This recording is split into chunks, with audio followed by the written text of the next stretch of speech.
What's happening, everybody? We're back. It's me, your resident supervillain, Mr. J. Washington. Swaggy blerd, Winston A. Marshall. We are here with the review for Season 1, Episode 3 of Harley Quinn on the DC Universe. Now, if you have not seen this episode yet, I don't know why I need to repeat it. I really don't. I think it's established. In case there's somebody new. If you have not seen this episode yet, please come back because there will be spoilers. Yay! But there's a thing I put up that says spoiler review. I'm aware, but just the title. Just. I bought a new bracelet, by the way. I finally bought me something. Oh, you look like a bad bitch now.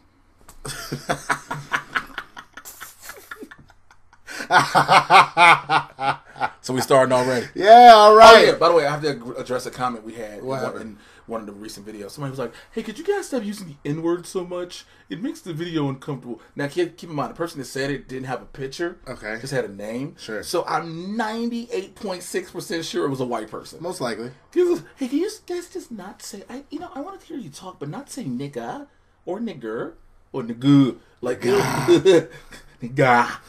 Don't African it up. Don't say no. The white teacher, he's like, there's a difference between. See, there's a difference. Oh yeah. Oh my god. N-I-G-G-E-R versus N-I-G-G-A. See, you have to put the A on the nigga. So Harley is now she's like, yo, I'm gonna be a super villain. Fuck what everybody's talking about. Well, so it starts off with her. She's on a train. She's trying to steal a nuclear warhead. There's this really funny sequence where you got to do the same key thing. So she's reaching as best she can to get both keys, and then when she finally gets it, she looks up. There's a third key on top, and she gets pissed. So Joker shows up. He has a crew. They get the warhead, throws her out of a train. She goes, man, fuck this shit. I need to get a crew. And Poison Ivy's like, no, I don't think you want to do that. She goes, nah, bitch, I need a crew. So while she's trying to do that, they're watching TV, and Wonder Woman is now battling Dr. Psycho. Well, not yet. Before that happens, at the very beginning, once she realizes she wants a crew, she goes to UTI with like Underground Talent Inc. It's an agency. It's an agency for supervillains to get a crew. So she's sitting down with some agents, and they're like, "Oh, we got Blazer. He's really hot right now. No pun intended. We got the Professor. Not really good at names, but he's smart. Like she's like, give me all of them. I want them all. It's like, good. So how's everything with you and the Joker? And she's like, no, I'm not with that asshat. We broke up. They go, oh, we thought you were back together. Bitch, get out. Get out. I threw her out. Get out. So that's when she's back at Ivy's house and they watch TV, right? Not yet. Then she goes because then she goes to a bar and she goes, you know what? I'm just going to recruit people on my own. So she goes to the underground bar with all the villains and she's like, hey, y'all, I promise you're going to have good benefits, you're going to have good pay, and we're going to rob some shit. You ain't just going to mindlessly die. And what does the dudes kept jumping in the floor? There's a sorcerer hypnotizing dudes in outfits dressed just like him, throwing him into a portal. And he goes, wait, you mean I don't have to get in the Deathscape portal? Shut the fuck up and jump in, Steve. He's like, no, I'm dying. I'm really dying. It hurts. But then the best part is, she's like, well, god damn it, maybe I could get some of these guys. Where Kite Man comes and goes, hey, it's Kite Man. I think, yo, you should come and join me. We're going to make a major heist and there might be some kite stuff. Hell yeah. I go, yeah, I'm aboard. Everybody in the bar runs out and she's like, are you fucking kidding me? Nobody wants me dealing with Kite Man. So this is when she finally talks to I can't remember. I knew it was that part. Yeah. So then she's home with Ivy talking to Ivy like, yo, what am I going to do? And they watching on the news, Wonder Woman's in the street battling Dr. Psycho and he's using his telepathy and shit. He's fucking her up. So Wonder Woman slaps her bracers together. His kinetic energy, his psychokinetic energy hits him in the face. He goes, ah, that hurt, you fucking cunt! And all of a sudden, everything stops. The world dog is pissed and the piss stops midstream. The world stops rotating. Nigga, Wonder Woman had to clutch her over. She's like, oh my god. He was like, I didn't mean it. Oh shit! Like, so now he got to go on a PR tour. Because UTI takes on a PR tour. They put him on a PR tour. So he goes on Tawny. Now Tawny is this mix between Wendy Williams and Maury Povich, and he's there. The talk show. The talk show. He's there with Giganta, his wife.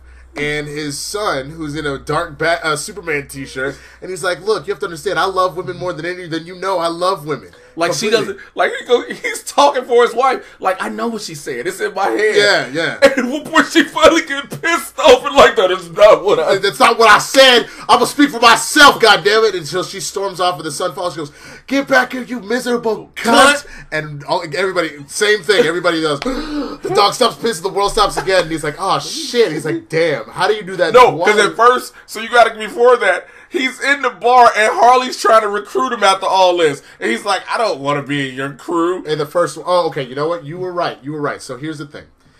At one point, we've been jumping around, but if you've seen the episode, you understand. At one point, Harley realizing, okay, if the UTI is not going to accept me, which I think is hilarious. I just realized UTI, as in well, no, I recognized it the first time when I saw it, but I didn't while we were talking.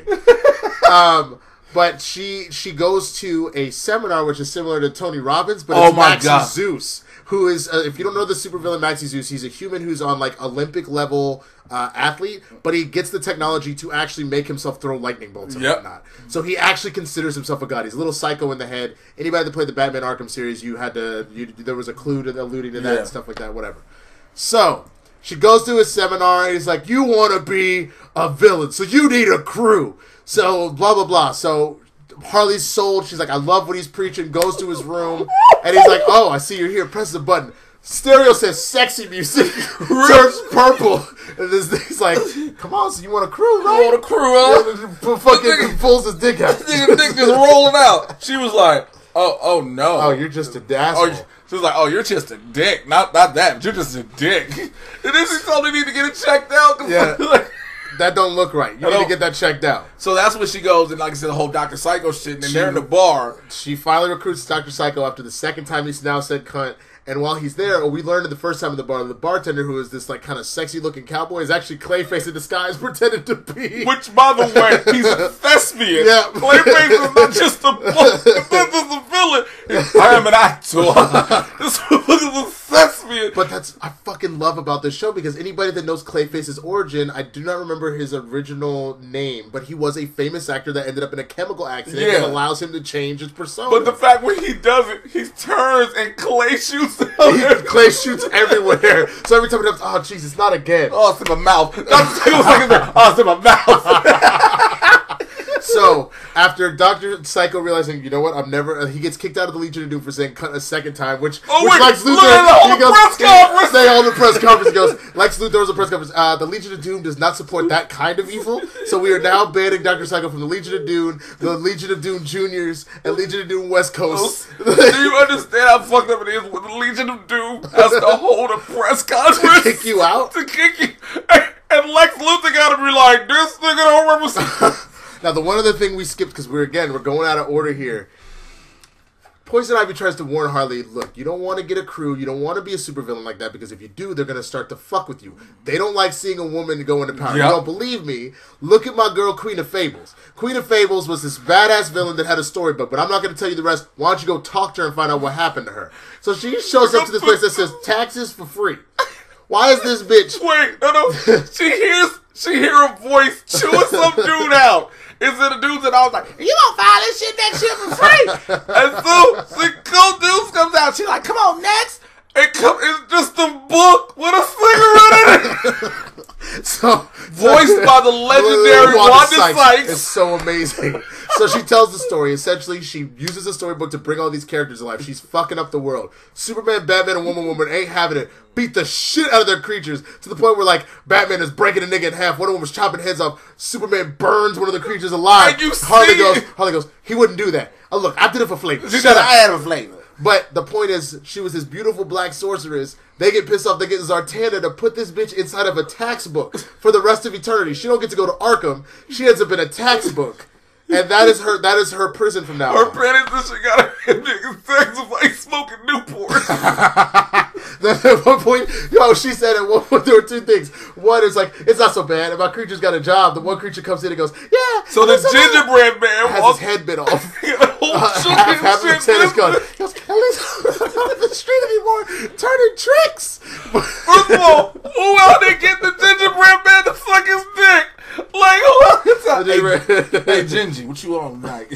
Gingerbread man, I don't want a date. He got the ice and frosting. Bro, it was that, and then at one point she goes, you know how fucking miserable it is? I'm in a goddamn textbook. I gotta go to the bathroom. There, I'm done. So after getting the advice from the Queen of Fables, after Maxie Zeus fucking her over, and she finally recruits Dr. Psycho and Clayface, she goes, I'm going to get fucking revenge on this nigga, Maxie Zeus. So she tells Clayface, look, I need you to pretend to be the mailman to distract him. We're going to break in the house. We're going to steal his gold medals. He goes, I shall be the mailman. And what is my backstory? No backstory. You're just a mailman. No, my long-lost father. I shall find him. And so he does this whole thing where he's like, Father, it's me. And Maxie Zeus goes, are you sure? He's like, yes, my mother in the piano bar. Wait, he's like, I thought she took care of that. And he goes, it didn't take. Of course not, because it's my genes. And like, so Clayface keeps changing himself as the story goes. Because he was perfect at first. He was perfect. And Maxie Zeus goes, huh, you don't have your mother's blue eyes. He goes, oh. And the eyes change. He goes, huh, you also don't have her genetic proclivity for a hunchback. And he goes, what do you mean? So when we cut back, this nigga has a lisp, a peg leg, a hunchback, a buck teeth, and fucking blue eye. Oh my god. So finally, he's about to kill Clayface, which I think is weird. I don't think you can kill Clayface with a fucking statue. The nigga can survive all that shit, those blunt force, because he's fucking clay. But whatever. He's about to get killed. That's when Dr. Psycho kind of helps him out, and then Harley beats the ever-living fuck out of Maxie Zeus, and he goes, you're gonna tell everybody that Harley Quinn ain't nothing to fuck with. He goes, Harley Quinn ain't nothing to fuck with. She goes, no, I know, but you gonna say it for real. You get Tawny out here doing a special news report. This nigga is on his own statue, which he also put his dick on the statue, by the way. He put his dick on several statues. He had all of her. You also remember in this room he painted himself? And she goes, why did that picture look like the eyes are following? Nope, that's just the greased up nipples. It's just greased up nipples. He's like, I painted it myself. Yep. So long story short, Tawny goes, you know what? I think this is a real deal, and he might be the real thing that everybody's worried about. Joker gets pissed off, shoots the fucking TV, and Harley has finally started to make it. It was a beautiful thing. She's acknowledged as a supervillain of sorts. So, we've been saying this for past 3 weeks. If you are not yet watching this series, I understand it is an animated one. You are missing out. It's incredible. First of all, I think I've said this before. DC Animated has always been above DC. Never lost. Above DC television. Never lost. Above DC television and film. It has always been that DC animation is flawless. And this is another level of it. Again, Kaylee Cuoco is phenomenal. She kills it. Wanda Sykes is fucking the Queen of Fables. Tony Hale as Dr. Psycho. Who's doing Clayface?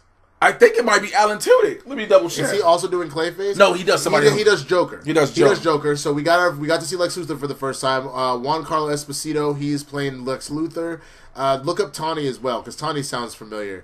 But you have such an all-star cast bringing these characters to life. And what's so funny about it is I know that they're farcical, but it's the most real that any of these villains or any of these characters have honestly felt. It's kind of like they're more human. Instead of just living in this fantastical, we're superheroes and supervillains, type shit. This is like some other shit. So while he's looking up these actors, I'm going to go ahead and give my rating. I got to give this episode a 5, man. I laughed the whole way through this episode. It was absolutely hysterical. To have the cunt thing happen twice, to also have this whole situation with with Dr. Psycho speaking for Giganta and everything else like that, and having that moment, I just thought that it was the making fun of Tony Robbins. They were just all over. It is yet to be updated on the IMDb because it hasn't come out yet. That's fine. It's come out for everybody now. It's out now. When we record this, because, that's the thing. But they know that. We get a screener for it because we have to be able to do the review. Yeah, so we do them early. So a lot of things that don't have, that you all see or whatever find out, we don't know fully. Because we get a full, a press screener, and certain things aren't included, like maybe back-end stuff sometimes. So, yeah, but my rating, this is a 5-star episode. I keep laughing throughout this, and I've needed to laugh a lot the past couple weeks. This show keeps me just giggling. It chuckles because it goes levels you don't think it's gonna go. Dude, you remember the point where I don't remember specifically what it was, but when Frank started crying at the end of this episode, he was just like, oh god, nigga. When Frank stopped crying, he goes, "What a man can't show emotion, fuck y'all." JB Smooth's Frank is amazing.